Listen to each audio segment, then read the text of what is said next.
Bom, então na aula de hoje a gente vai estudar o conceito de espaços compactos.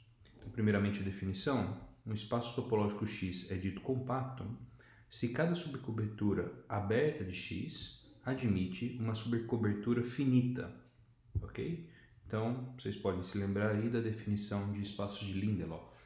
A diferença aqui é que cada subcobertura de um espaço de Lindelof deve admitir uma subcobertura enumerável, né? Então, para compacto, a gente troca a exigência de enumerabilidade pela exigência de finitude da subcobertura. Bom, isso são espaços topológicos compactos. Um subconjunto K é dito compacto se K for um espaço compacto na topologia induzida, tá? E K é dito relativamente compacto se o espaço fecho de K na topologia induzida for compacto.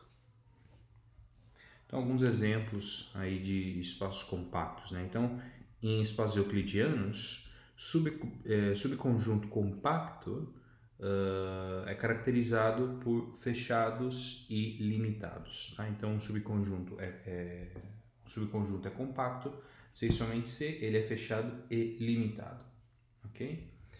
Espaços topológicos finitos são compactos e em espaço métrico, né, um espaço métrico é compacto se e somente se toda sequência admite uma subsequência convergente no espaço, tá? Então, isso daqui é uma caracterização de compacidade de espaços métricos via sequências e subsequências convergentes, ok? Então, a gente vai ter um resultado desse tipo aqui também para espaços topológicos em geral. No entanto, como aconteceu aí com questão de continuidade, fecho e alguns outros conceitos topológicos, a gente tem que trocar sequências por redes a fim de obter uma caracterização, tá?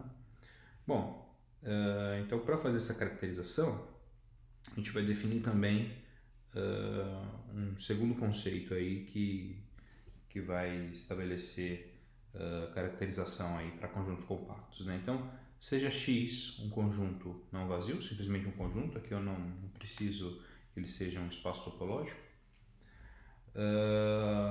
e A, esse A caligráfico aqui, uma coleção de subconjuntos de X, tá? Então, A é um conjunto aí, está contido nas partes de X.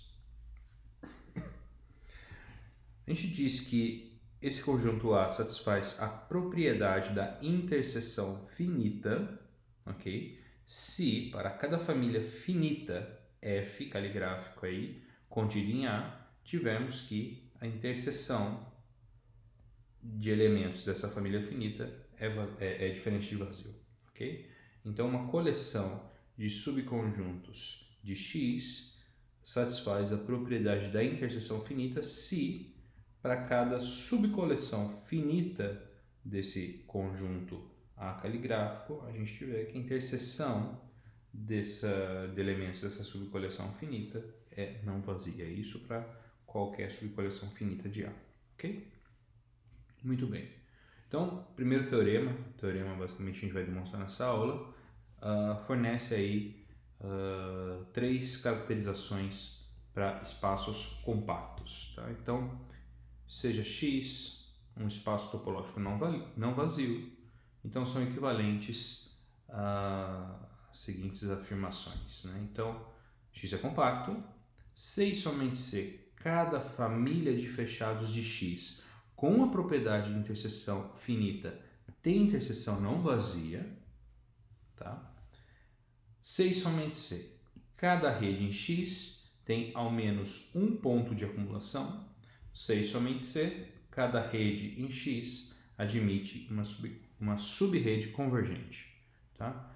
Então, uma primeira observação aqui com respeito a esse D, observe que isso daqui é uma caracterização do tipo, esse exemplo aqui que a gente obteve, né? Espaço métrico compacto, se e somente se toda sequência admite uma subsequência convergente. Isso para espaços métricos, caracterização via sequência. Para espaços topológicos em geral, caracterização via redes, né? Então, cada rede em X admite uma subrede convergente. Então, um comentário aqui também com respeito ao item B, né? Cada família de fechados de X com a propriedade de interseção finita tem interseção não vazia. Então, aqui o que eu estou falando é que, dado A agora uma coleção de fechados de X com a propriedade da interseção finita, ou seja, interseções de subcoleções finitas de A deve ser não vazio. Então, o espaço vai ser compacto C e somente C. Para cada conjunto que satisfaz essa propriedade, a hora que eu intercepto todos os elementos desse conjunto aqui, eu também tenho que a interseção é não vazia, tá? Então, essas são as três equivalências aí, as três caracterizações de espaços compactos que a gente vai demonstrar aqui nessa aula. Muito bem. Então, a gente vai demonstrar esse teorema fazendo as seguintes equivalências, né? Vamos demonstrar que A sei somente CB, B sei somente C, o item C, e o item C sei somente C, o item D. Tá? Então, essa é a equivalência direta aí. Então, vamos começar. A implica B. Tá? Então, eu vou assumir que X é compacto e quero demonstrar que cada família de fechados de X com propriedade de interseção finita tem a interseção não vazia. Né? Então, seja A uma família de fechados em X com a propriedade de interseção finita. Então, eu vou partir de uma família qualquer que satisfaz essa propriedade aqui. O que eu vou querer demonstrar é que a interseção de todos os seus elementos é não vazio. Tá? Então, eu vou supor, por absurdo, que essa interseção aqui é vazia. Então, estou contradizendo aí o item B. Né? Então, estou tomando uma família de abertos que satisfaz essa propriedade, só que eu assumo que a interseção de todos os elementos é vazia. Tá? Então, a gente observa o seguinte: se eu calculo o complemento aqui dos dois lados dessa igualdade, eu tenho que x vai ser igual a x menos a interseção de A e I. Né? Então, usando as propriedades que a gente conhece, x vai ser igual à união de x menos a I do complemento de A e I para todo I em I. Né? Como cada um desses elementos aqui é um elemento fechado na topologia, a gente tem que esse conjunto aqui, ó, x, complemento de A e I, para I pertencente ao conjunto de índices, é uma cobertura de x, né? Uma vez que a união de todo mundo, todos esses abertos, resulta em x. Tá? Como x é compacto, a gente tem por definição que existe um subconjunto de índices finito, tal que x pode ser escrito ainda como uma união, como essa união finita, ok? Desses elementos da cobertura de x. Novamente, calculando o complemento dos dois lados dessa equação, a gente tem que vazio é igual a esse complemento aqui, passando o complemento para dentro da união, a gente obtém a interseção. Né? Então, o que está acontecendo aqui? Eu encontrei uma subcoleção finita de elementos dessa família de fechados, tal que a interseção é vazia. Isso contraria o fato de que x possui a propriedade da interseção finita. Estou partindo de uma família que possui a propriedade de interseção finita. Né? Então, fica garantido aqui essa primeira implicação.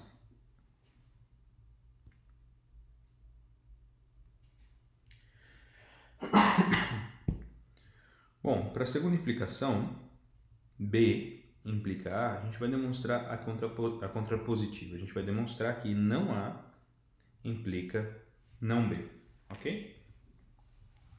Então, para isso, né, eu vou assumir que X não é compacto. X é um conjunto não compacto. Né? Então, a fim de que ele seja não compacto, deve existir uma cobertura aberta de X, pelo menos uma, né? Deve existir uma cobertura aberta de X, tal que a união finita de elementos dessa cobertura é sempre distinto de X, né, para qualquer j contido em i finito. Tá? Então, contrariar o fato de que x é compacto, né, x não ser compacto, implica que deve existir pelo menos uma dessas coberturas. Né? Uma cobertura de x, tal que união finito de qualquer um dos seus elementos é sempre diferente do espaço todo, nunca resulta no espaço todo para qualquer união finita. Né? Bom, então, dado que x não é compacto, eu gostaria de chegar na contradição, na negação dessa propriedade B, né? Ou seja, eu gostaria de encontrar uma família de fechados que tenha propriedade de interseção finita, mas que a interseção de todo mundo é vazia. Tá? Então, eu preciso encontrar essa família de fechados. Né? Tá. Então, a gente observa o seguinte, né?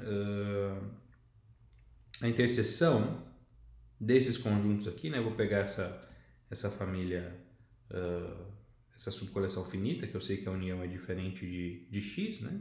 Então, a hora que eu faço a interseção dos seus complementos, né? Interseção de x menos uj para j pertencente a j, posso passar o complemento para fora, né?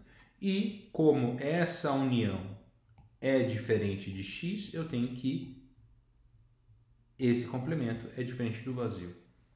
Isso para qualquer subconjunto finito de índices. Então, a gente conclui que essa família aqui, que é uma família de fechados, né, porque eu estou tomando complemento de abertos, é uma família de fechados com a propriedade de interseção finita. Porque eu acabei de verificar que interseções finitas de elementos dessa família de fechado é não vazio. Ok? Então, essa família é de fato uma família de fechados com propriedade de interseção finita. No entanto, ao calcular a interseção de todos os elementos dessa família, né, de novo usando propriedade de complemento e interseção aí, eu tenho que essa interseção é igual ao complemento da união de todo mundo, de todos os ui's aqui para i pertencente ao conjunto de índices. Como eu sei que essa união é de fato x, porque a família ui é uma cobertura de x, eu tenho que esse complemento aqui é vazio. Logo, eu encontrei uma família de fechados com a propriedade de interseção finita, no qual a interseção de todos os seus elementos é vazio. Então, eu cheguei na negação da afirmação B. Né? Então, fica demonstrado aí que B deve implicar A. Bom, na continuidade, agora a gente vai demonstrar que B implica C. Né? Então, eu vou assumir essa propriedade aí, que cada família de fechados com a propriedade de interseção finita tem interseção não vazia, e vou demonstrar que cada rede X possui ao menos um ponto de acumulação. Ok? Então,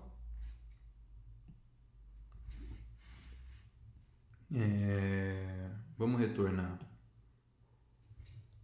para a teoria de redes para lembrar a definição aí de ponto de acumulação, e também a gente já lembra a definição de subrede, né? Então, x no espaço topológico, x lambda uma rede em x, x é um ponto de acumulação se dados u vizinhança de x e um lambda zero aí no meu conjunto dirigido, existe um lambda no conjunto dirigido maior que lambda zero, tal que esse elemento da rede aqui, x lambda, pertence a U. Tá? Então, essa é a ideia aí de pontos de acumulação. Tá? E subredes, só lembrando aí a definição de uma subrede, né? Então, basicamente, eu partir de uma rede, né, que é simplesmente uma função que sai do meu conjunto dirigido com valores aí no meu espaço topológico, e a subrede era definido como uma composição desse tipo, ok? X bola φ, onde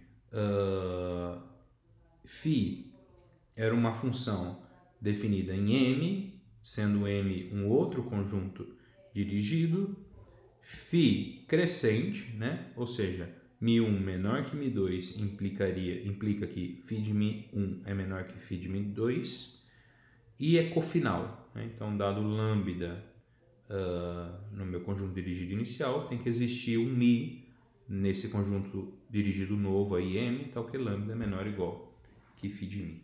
E a gente tem essa proposição aí que relaciona pontos de acumulação com subredes, né? Então, X espaço topológico, X uma rede, então X é um ponto de acumulação da rede X lambda se e somente se existe uma subrede que converge a X. Então a gente vai usar essas definições aí, esse resultado aqui também para obter as próximas equivalências.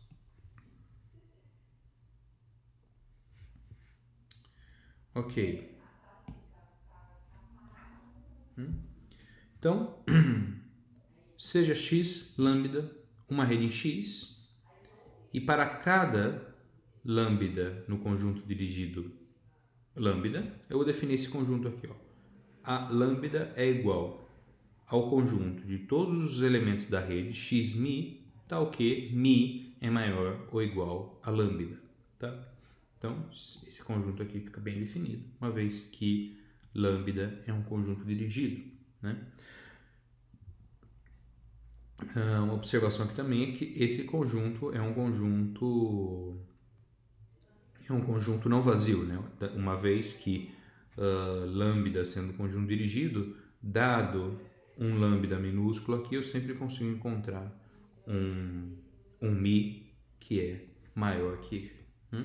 Então, considere a família de fechados, né? Isso aqui são subconjuntos do espaço topológico, simplesmente eu vou tomar os fechos desses subconjuntos, né? Então, A caligráfico é igual ao fecho de A lambda para lambda pertencente ao conjunto dirigido. Então, a primeira observação que eu faço é que esse conjunto, essa coleção A caligráfico, possui a propriedade de interseção finita, né? Então, de fato, considere aí J um subconjunto finito, né, de elementos em lambda. Lambda 1, lambda 2 até lambda k. Uma vez que lambda é um conjunto dirigido, existe um Mi0 que é maior do que todos esses lambdas i's para todo i, né, pertencente nesse conjunto de 1 a k. Né? Então, na propriedade de conjunto dirigido, a gente tinha essa afirmação para dois elementos do meu conjunto dirigido, né? Era lambda e mi, existia um eta, mas a gente pode proceder por indução e para cada subconjunto finito aí de elementos em lambda eu sempre consigo encontrar um elemento em lambda que é maior do que todo mundo. Muito bem, isso implica que x Mi0, pela definição aí de A lambda, né? X Mi0 pertence a lambda para todo lambda em J, né? Ou A lambda i para todo i nesse conjunto aqui, né? Mas vamos escrever assim. X Mi0 pertence a lambda para todo lambda em J, né? Então, pela definição dos alambdas, a gente tem que a interseção de todos esses conjuntos aqui é não vazia, né? Porque eu tenho um elemento xmij que pertence a cada um desses alambdas, logo pertence ao fecho, porque o alambda está contido no seu fecho, né? Então, na hora que eu faço essa interseção de todo mundo, isso aqui vai ser diferente de vazio. Muito bem. Da hipótese B, segue que a interseção de todos esses fechos é não vazia, né? Hipótese B, cada família de fechados com a propriedade de interseção finita tem interseção não vazia. Então, isso daqui é uma família de fechados, acabamos de ver que ela tem a propriedade de interseção finita. Então, daí, por hipótese, segue que a interseção de todos esses conjuntos aqui de A caligráfico é não vazia, ok? Então, considero um X aí que está nessa interseção de todo mundo. Por definição de fecho, né? Primeiro, X, se X está em interseção, X tem que estar em cada um deles, né? E cada um deles são fechos de conjuntos, né? Então, x pertencer ao fecho de A lambda, por definição de fecho, eu tenho que A lambda interceptado com U é diferente de vazio, é não vazio, né? Para tudo U vizinhança de x, ok? Então, o que eu quero verificar? Eu quero verificar que essa rede aqui admite um ponto de acumulação. Então, o que eu vou fazer é observar que esse x é um ponto de acumulação dessa rede, né? Então, para verificar a definição de ponto de acumulação, a gente tem que partir de uma vizinhança qualquer aí de x, um elemento qualquer do conjunto dirigido, e encontrar um próximo elemento lambda, tal que x lambda vai pertencer a U, né? Então, tomo U uma vizinhança de Ux, a gente já tem essa conclusão aqui, e lambda 0, um elemento qualquer aí no meu conjunto dirigido. Então, por isso que a gente acabou de verificar aqui, eu sei que A lambda 0 inter U é não vazio, ok? Então, pela definição do conjunto A lambda 0, do conjunto A lambda, a gente sabe o quê? Que deve existir, né, um elemento lambda no meu conjunto dirigido, lambda maior ou igual que lambda 0, né? Tal que x lambda pertence a 1, porque A lambda 0 é o conjunto de todos os x lambda, tal que lambda é maior ou igual que lambda 0. Então, acabei de verificar aí a definição de ponto de acumulação. Então, a gente conclui que x é de fato um ponto de acumulação da rede x lambda. Bom, agora a gente quer demonstrar a implicação contrária, né? Quero demonstrar que C implica lambda, C implica B, ou seja, vou assumir que cada rede tem ao menos um ponto de acumulação e concluir que cada família de fechados de X com propriedade de interseção finita tem interseção não vazia, né? Então aqui eu preciso começar de uma família de fechados com a propriedade de interseção finita, né? Eu quero mostrar que, dado uma família com essa propriedade, a interseção de todos os elementos dessa família é não vazia. Bom, e eu preciso fazer isso utilizando a hipótese C, né? Que cada rede tem ao menos um ponto de acumulação. Então, aqui fica mais ou menos claro que eu preciso construir uma rede bem pensada aí, a fim de concluir que a interseção de todos os elementos de A é não vazia, tá? Então, para definir rede, a gente precisa definir conjunto dirigido, né? Então, eu vou começar definindo o seguinte conjunto dirigido. Lambda vai ser igual a todas as interseções finitas de subconjuntos de A, né? Então, lambda é igual a interseção de B para B pertencente a esse B caligráfico, onde B caligráfico é um subconjunto de A, uma subcoleção, né? A é uma família de fechados, então B aí vai ser uma subcoleção desses fechados finito, tá? Bom, esses elementos do conjunto dirigido são conjuntos, né? E a gente já viu que uma relação usual aí para conjuntos é essa daqui, né? A menor ou igual que B, C somente C, A contém B. Então, esse conjunto com essa relação é de fato um conjunto dirigido. Verifiquem aí os detalhes, tá?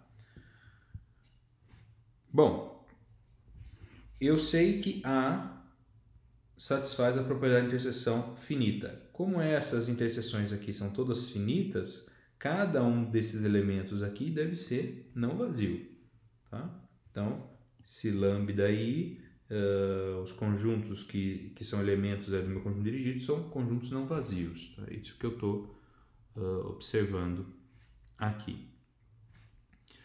Então, sendo assim, sendo eles não vazios, eu posso fazer esse produto, né? Eu vou considerar o produto de todos eles, eu sei que vai ser não vazio porque cada um desses elementos é não vazio. Então, sendo esse produto não vazio, eu vou tomar um elemento do produto, né? E a gente já lá, quando a gente estudou redes e quando estudou sequências também, a gente viu que redes e elementos de espaço produto estavam relacionados, né? Então, esse XB aqui de fato é uma rede, que satisfaz a seguinte propriedade, pela definição do espaço-produto. XB pertence a B para todo B no conjunto dirigido. Tá? Então, a afirmação que eu vou fazer é que a interseção de todos esses elementos aqui da minha rede, né, desculpa, desses índices aqui, né, a interseção de todos os elementos de B no meu conjunto dirigido é não vazio, ok? Muito bem, então como que a gente faz isso, né? Então pela propriedade C, eu sei que essa minha rede XB possui ao menos um ponto de acumulação X, ok? Então pela definição de pontos de acumulação, eu tenho que, dado um U, vizinhança de X, e B, um elemento qualquer do meu conjunto dirigido, deve existir um B', outro elemento do meu conjunto dirigido, maior que esse elemento inicial B, por definição, isso significa que B' está contido em B, né? Tal que X, B' pertence a U. Tá? Então, vizinhança de X, elemento do meu conjunto dirigido, existe um próximo elemento do conjunto dirigido, tal que X, B' pertence a U. Tá? Então, isso implica que XB' vai estar na interseção de U com B', né? Porque XB', pela definição aqui da minha rede, XB pertence a B, né? Então XB' vai pertencer a B', como pertence a U, então vai pertencer a essa interseção. No entanto, pela definição da minha relação aqui, eu sei que B' é maior ou igual que B, que implica que B' está contido em B, ok? Então XB' está contido em U inter B, que implica que U inter B é não vazio para todo, aqui eu coloquei B, mas aqui é para todo U pertencente para todo U vizinhança de X. Né? Então, por definição de fecho, isso implica que X pertence ao fecho de B', o fecho de B' é igual a B, porque quem são os elementos B's aqui? Né? Os elementos B's são interseções finitas de elementos em A caligráfico, e elementos de A caligráfico são subconjuntos fechados de X, ok? Então, essas interseções aqui são subconjuntos fechados de X. Então, como a gente garante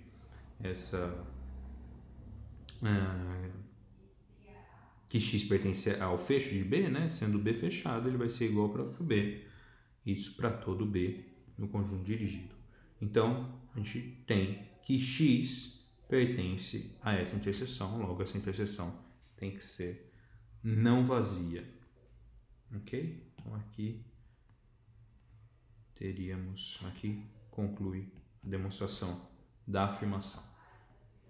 Muito bem. Agora, como A está contido em B, né? Por que A está contido em B? Porque,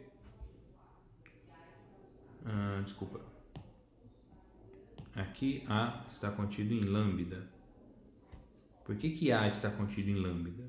Porque lambda é o conjunto de todas as interseções finitas, né? Então, se a gente não faz interseções, toma os conjuntos unitários de A, né? Esses B's aqui como sendo os conjuntos unitários em A, né? Então a gente tem aí todos os elementos de A pertencente a lambda, né? Então lambda aqui é um conjunto maior do que A e que contém A, né? Então a gente conclui que a interseção de todo mundo aqui em lambda tem que estar contido na interseção de todo mundo em A. Isso porque aqui eu estou tomando elementos de A e lambda é um conjunto maior, né? Então estou interceptando mais conjuntos aqui. Então ele deve estar contido aqui dentro. Portanto, né, segue da afirmação, né, como eu tenho que esse conjunto aqui é não vazio, segue da afirmação que a interseção de todo mundo aqui é não vazia, né? Então eu parti de uma família de fechados com propriedade de interseção finita e utilizei o fato de que toda a rede tem um ponto de acumulação para garantir que essa família arbitrária com a propriedade de interseção finita possui ela em si a interseção não vazia, tá? Muito bem. Então a gente concluiu essa implicação, essas implicações. Agora, C e somente C, D segue diretamente da proposição que eu mostrei no assunto de redes, né? Porque X é um ponto de acumulação de uma rede, C e somente C existe uma sub-rede convergente, né? Então a gente garante aí diretamente essa implicação C e somente C, D, né? Então cada rede em X tem ao menos um ponto de acumulação, implica que cada rede em X é caracterizada, essa formação é caracterizada por cada rede em X admite uma sub-rede convergente. Segue diretamente da caracterização de ponto de acumulação via sub-redes convergentes, né? Então fica demonstrado esse teorema. Teorema de caracterização de compactos em espaços topológicos arbitrários, né? Bom, agora o que a gente vai demonstrar são propriedades dos espaços compactos com relação a subespaço, né? E imagem contínua de espaços compactos, né? Então a gente vai querer demonstrar essas propriedades aí corriqueiras que a gente vem observando ao definir novas classes, novas propriedades de espaços topológicos, né?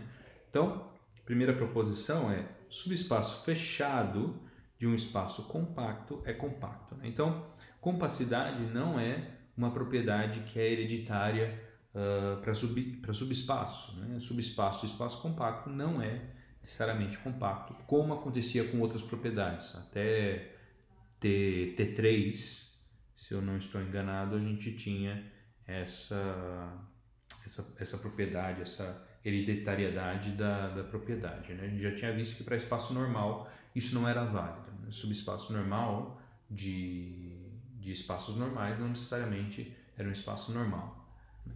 E o mesmo acontece aqui para subespaços compactos. Então, a propriedade que a gente vai demonstrar é que subespaço fechado de um espaço compacto é compacto.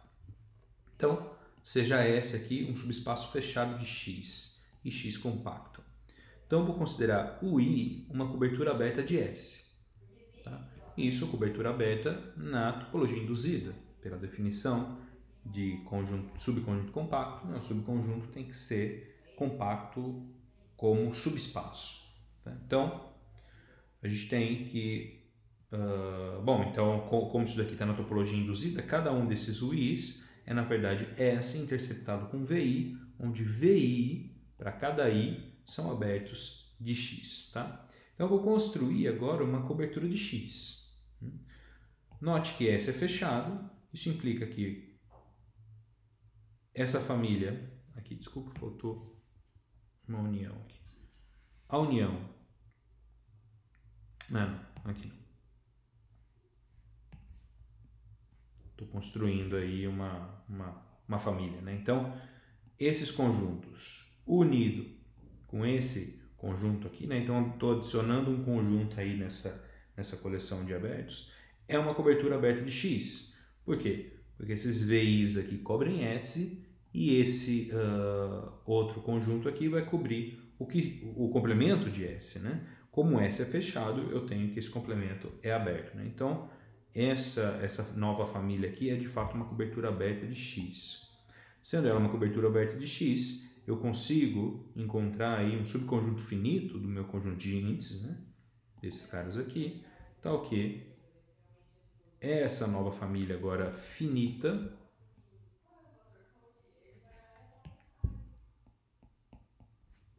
J pertencente a J ainda cobre X, né? E daqui segue, né? Como eu tenho um complementar aqui, daqui segue que o J, então, deve cobrir S. Então, dado uma cobertura aberta, eu encontrei uma subcobertura finita de S. Logo, S é compacto.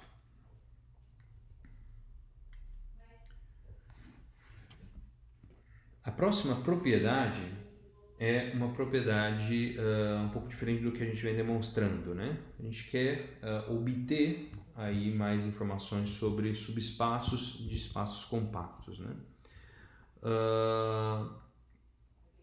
Então, se eu estou trabalhando num espaço que é Hausdorff, eu tenho garantido que subespaços compactos são fechados, tá? Então, subespaço compacto de espaço de Hausdorff é fechado.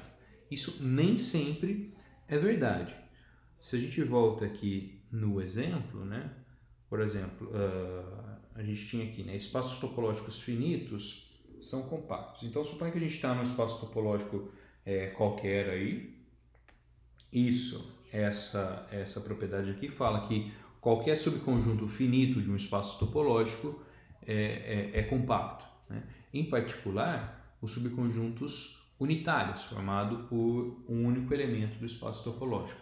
Subconjuntos unitários de espaços topológicos são, de fato, subconjuntos compactos. No entanto, a gente viu que subconjuntos unitários em espaços topológicos são fechados se somente se o espaço é pelo menos T1, né? Então, para espaços que não são Hausdorff, ou que não são T1, que não satisfaz a propriedade de que elementos unitários, de subconjuntos unitários são fechados, a gente não tem garantido a propriedade de que compacto implica fechado, né? Uma vez que um subconjunto unitário é sempre um conjunto compacto, mas nem sempre esse subconjunto unitário é fechado. Isso vale se estivermos em espaços de Hausdorff, né? Então, em espaços de Hausdorff, a gente sempre tem essa propriedade boa aqui. Subespaço compacto de espaço de Hausdorff é fechado, tá? Então, vamos demonstrar essa proposição. Seja X um espaço de Hausdorff e S um subespaço compacto, né? Eu quero demonstrar, então, é que S é fechado. Para isso, eu vou mostrar que S contém o seu próprio fecho, tá? Então, seja X um elemento do fecho. Pela caracterização de fecho via redes, eu sei que deve existir, então, uma rede X-lambda em S, então que X-lambda converge para X. Isso daqui segue da definição de fecho, né? Pela caracterização de fecho via redes, né? X pertence ao fecho, se e somente se existe uma rede em S, tal que essa rede converge a X, tá? Por outro lado, eu sei que S é compacto, S é um subconjunto compacto. E pela propriedade que a gente acabou pela caracterização de compactos que a gente acabou de verificar, eu sei que X-lambda, que é uma rede em S, admite uma subsequência convergente em S. Ok? Então, eu encontro aí um X, Φ, Mi, que converge para Y, né? E esse Y tem que estar em S. Isso, caracterização de compacto, né? Então, X é um espaço compacto, deve admitir uma subrede convergente em X, claro. Como aqui eu estou num subespaço, e subespaço é compacto se ele for compacto como subespaço, de fato, né? Então, eu garanto aí que, dada essa rede, tem que existir uma subrede que converge dentro do meu espaço S, né? Bom, uma vez que X é uma rede convergente a X, eu tenho que aqui eu coloquei subsequência, estou escrevendo subsequência aqui, mas é um erro, tá? Aqui é tudo subrede.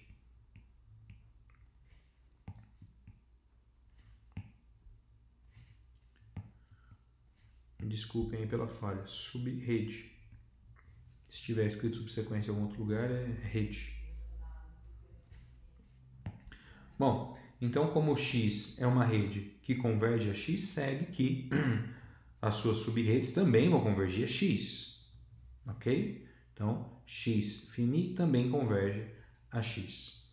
Agora, o que eu uso, né, uma vez que X é um espaço de Hausdorff, eu vou usar a unicidade de limites de redes em espaços de Hausdorff, né? O X-FIMI é uma rede convergente. E essa rede tem x e y como limites, né? Então, da unicidade do limite de redes convergentes em espaços de Hausdorff, segue que x é igual a y, só que y tem garantido que está em S, né? Então, o que a gente garante é que qualquer x no fecho pertence ao S. Logo, S é fechado.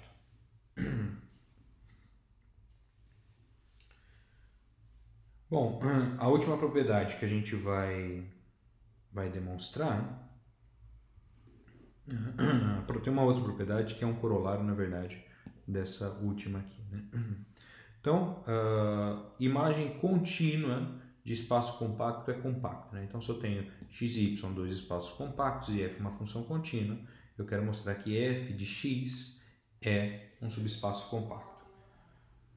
Como subconjuntos compactos de espaços topológicos, por definição, eu tenho que olhar para o subespaço, né, para a topologia de subespaço, para a topologia induzida, eu posso demonstrar essa proposição aqui considerando funções que são sobrejetivas e olhar para a compacidade do y, né? Se não fosse assim, eu iria olhar para a compacidade do f de y, então eu restringiria o contradomínio a fim de trabalhar com uma função sobrejetiva, né? Então, x e y espaços topológicos e f uma função contínua sobrejetiva. Vou assumir que x é compacto e eu quero demonstrar que o meu contradomínio é compacto. Então, para isso, o que eu vou fazer é considerar uma cobertura aberta de y e tentar concluir que a existência de uma subcobertura finita de y. Então, a gente observa que, como f é contínua, eu posso tomar essa cobertura de x, né?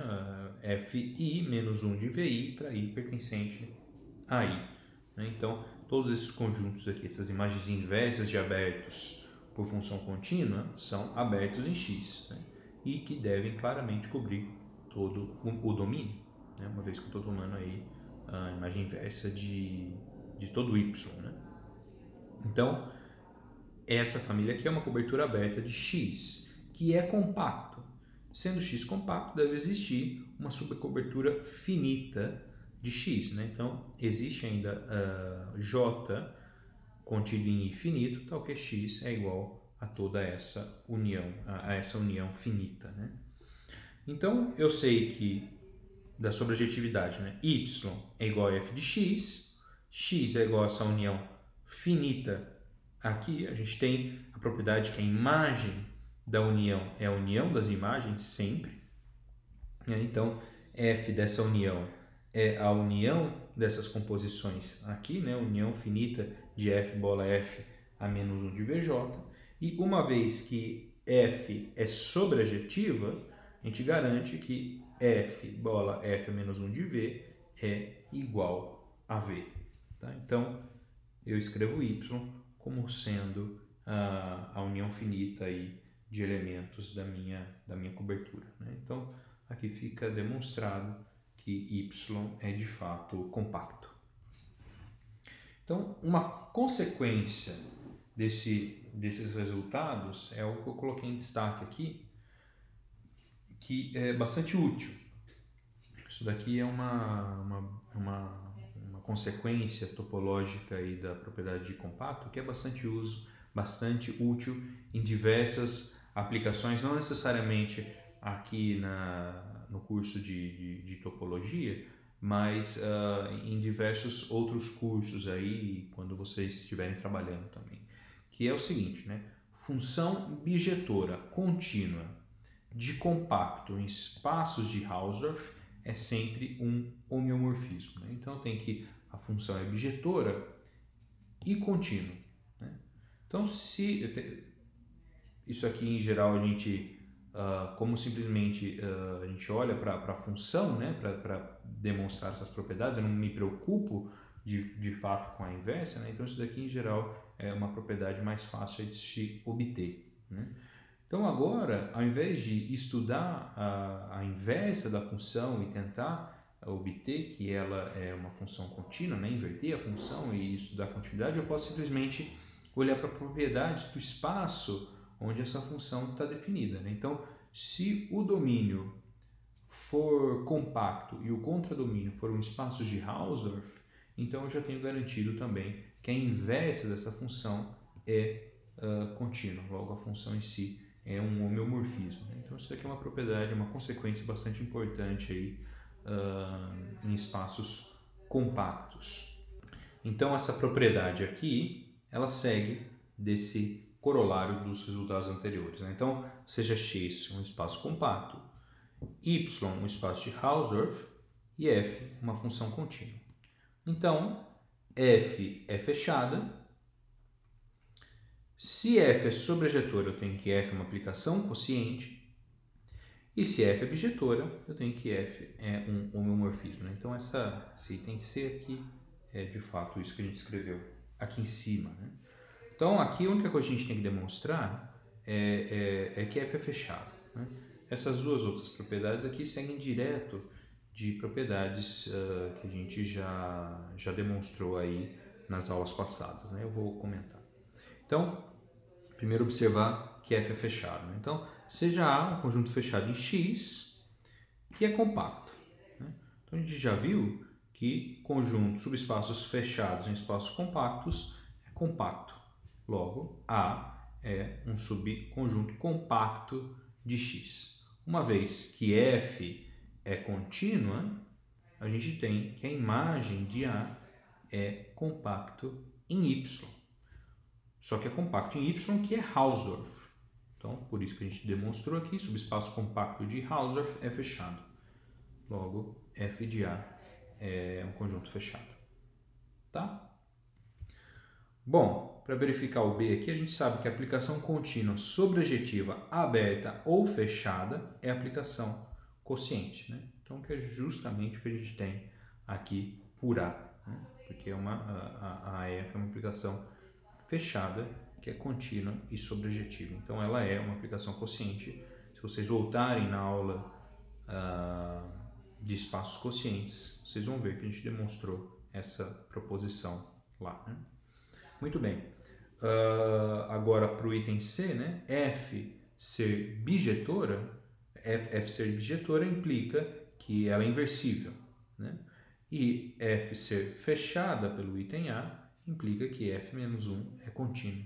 Então, a gente tem garantido que F, de fato, é um homeomorfismo. Bom, a gente conclui, então, essa a aula de hoje por aqui. Na próxima aula, a gente vai estudar a próxima propriedade corriqueira aí, quando a gente está introduzindo novas classes de espaços, né? Que é a propriedade com respeito ao produto. Então, o que acontece com o produto de espaços topológicos compactos, e esse vai ser o enunciado do teorema de Tikhonov.